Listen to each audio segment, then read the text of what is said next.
is really cool is it's bread. I mean, it totally hangs out like bread. You can totally make a sandwich out of this and eat it and not be missing the fact that it doesn't have flour in it, which is just so cool.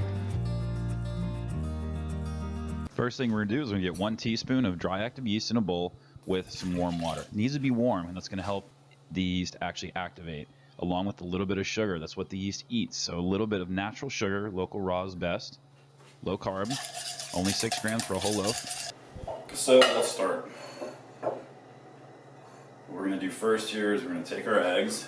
And like I mentioned, I'm shooting a video too, so I've gotta kinda do a few things here. It might look a little different, but I'll keep talking. So here we go, getting our eggs going. We're gonna get some egg whites into a bowl. And we're gonna keep our yolks over there. It's always good to have an extra bowl on hand when you guys are cooking. I mean, you guys know that, but it's one of those things like whenever you need it, you're running for the sink to grab it or wherever it is. So the littlest tips make the biggest difference sometimes. Sometimes when you're cooking, it's just a matter of seconds before something goes to completely start over land, which is always a bummer, but that's part of training as a cook, is getting better at those kind of things. And of course, like in everything in life, the more you practice, the better you get. Things become, you know, second nature, first nature, all that good stuff. So what we're going to do with these egg whites, and why we're separating them, is we're going to turn these egg whites into fluffy egg whites. So we're going to take them to like medium stiff peaks. And what that's going to do is whip air into the whites, which is also going to act as a leavening agent. It's going to cause them to lift. It's the same process that you would do when you're making a souffle. That's what does it, the egg whites, which is cool. So the one thing I'm kind of worried, that's not the right word, but one of the things I'm not perfectly sure about is using 5 versus 6 eggs. I'll give you a tip quick. I'll use this actually for a second. I've mentioned this a time or two, but when you're whipping your egg whites, one of the things that's helpful is when you're whipping it, you let it fall back on itself versus doing this. This is going to take forever. If they're closer to room temperature, they whip a lot easier too. So by going like this, you're just using gravity. It's coming back down on itself, and it forces it to incorporate air quicker, which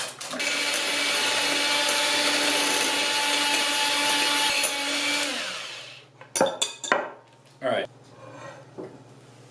Give it a little go. What we're going to do is we're going to beat these a little bit so they slightly start changing color. We're going to get a little bit brighter color for it. And it just creates a smoother, more homogeneous mixture so that whenever I incorporate this, it runs better through everything. We're going to go ahead and we're going to add our butter. It's melted and it's not hot anymore. That's another thing to think about. Because if we put really hot butter in here, what's going to happen? It's going to scramble, and that's not going to be good. So that's important. See how much more velvety and smooth that just became? Very cool. This is 1 tablespoon. 1 tablespoon of baking powder. Make sure it's baking powder, not baking soda. They're both leavening agents, but one of the things about baking soda is it's got 5 times the leavening power of baking powder.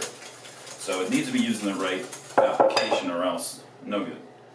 So here's our activated yeast. Here's our activated yeast. And one of the things I'm going to do, a little different here, is I'm just going to add the actual bloomed yeast instead of all the extra water at the bottom. So what I'm going to do is I'm going to scrape it off the top, just like that, and get it in there. That way I don't add all this extra moisture to the bread, and I can hold this back now and adjust how wet the dough is going to be in a moment. And this is the good stuff, so we're going to do the pork rinds. Just crush them up in your hands. Good way to get it started. Take something like that. Crush them up.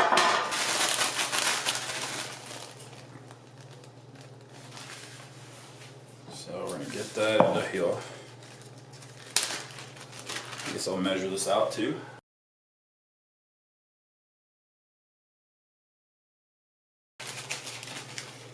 5 seems pretty good.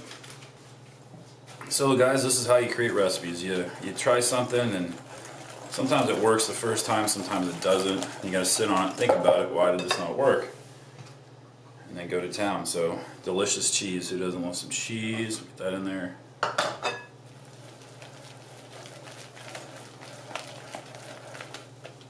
So this is 2 cups. I'm gonna start adding it and check how we're doing. I'm gonna add half of it first and incorporate it.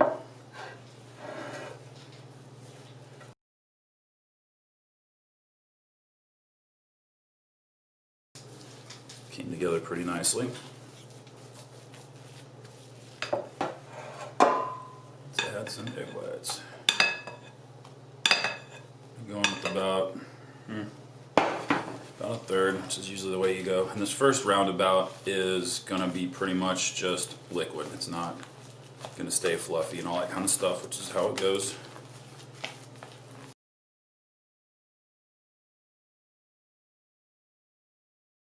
So I've only got a cup of the almond meal in here, and I'm pretty certain I need more than that for the loaf of bread to do its thing. And then the rest of the egg whites.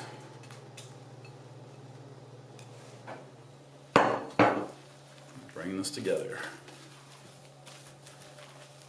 So the cheese has a bit of a saltiness to it, right? So I'm not inclined to add salt to this the first time because I don't want it to be too salty. But as the recipe comes out and we get to taste it, or I get to taste it and you can taste it with me, that'll let me know how much salt it needs next time. Alright.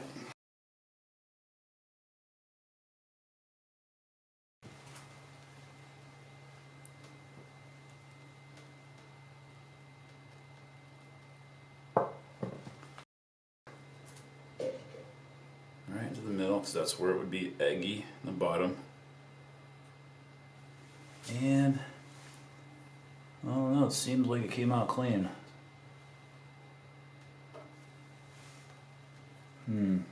Feels like it's done too.